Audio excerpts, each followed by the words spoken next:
Hello and welcome everybody to another edition of Mexico News Network's Breaking News Business here at the El Dorado Royale Spa Resort in Mexico's Riviera Maya.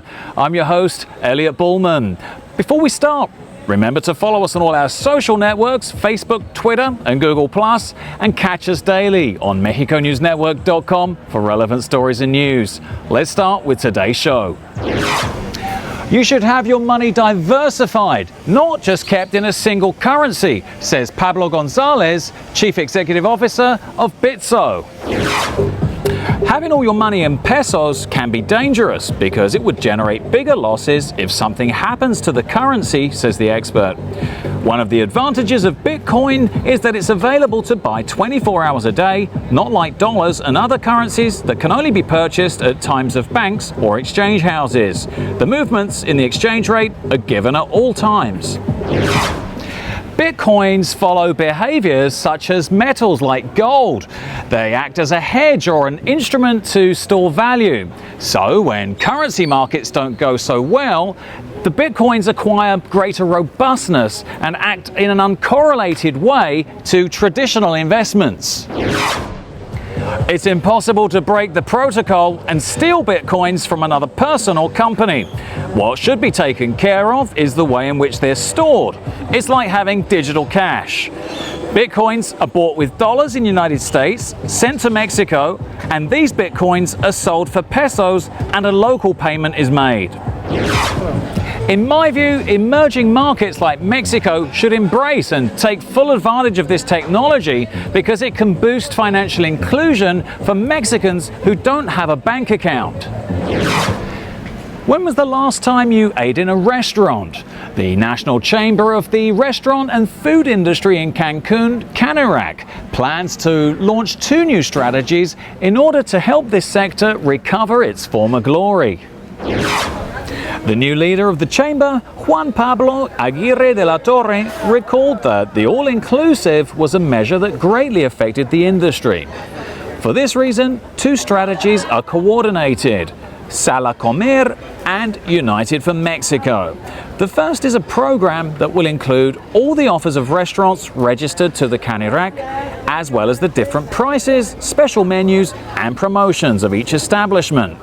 The second is a gastronomic festival that will be held in the following months, with the aim of inviting citizens to reconnect with their Mexican roots through traditional gastronomy. In my view, these initiatives plus stimuli like the 20% discount on alcohol licenses will give restaurateurs in Cancun a real boost.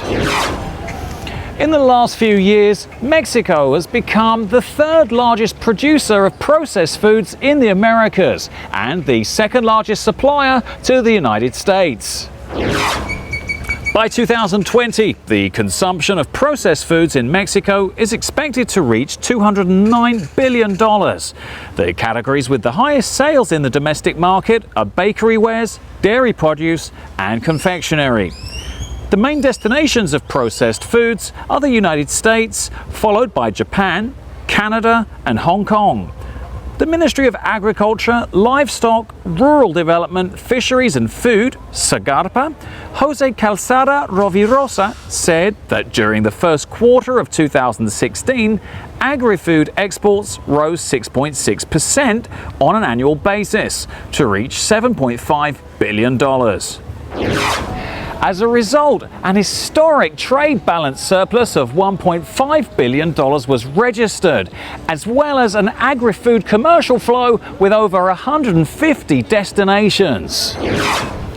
The Mexican government predicts that this dynamism of the agri-food exporting sector of Mexico will continue, following the signing of agreements with the government of China for trading Mexican foods, and after the business visits and exchanges with Middle East countries and Asia, as well as South Korea.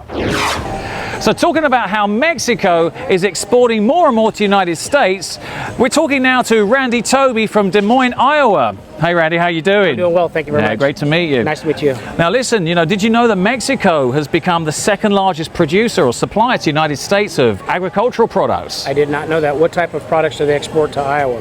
Well, we're looking at papaya, pineapple, citrus fruits as well, but particularly avocados, as well during certain times of the year. Are you seeing more of that? I see more avocados and papayas and watermelon in the wintertime in Iowa from Venezuela and Mexico.